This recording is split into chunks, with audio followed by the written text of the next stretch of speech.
नमस्कार मंडळी, तर तुम्ही आता बघू शकता आम्ही आमच्या शाळेत आलो आणि समारंभ चालू आहे.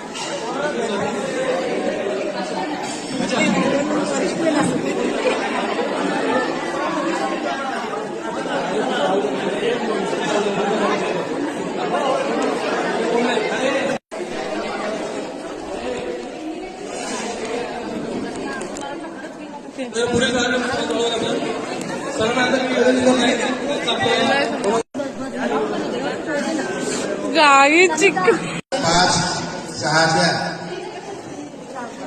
गेट टुगेदरसाठी जमलेले माझी मुलं आणि आजच्या या कार्यक्रमासाठी खास उपस्थित झालेले आपल्या स्कूल कमिटीचे उपाध्यक्ष माननीय संतोषभाऊ पाटील, त्यानंतर आदरणीय भोईर सर, आपल्या प्रशाळेचे माजी मुख्याध्यापक, त्यानंतर आदरणीय भोसले सर.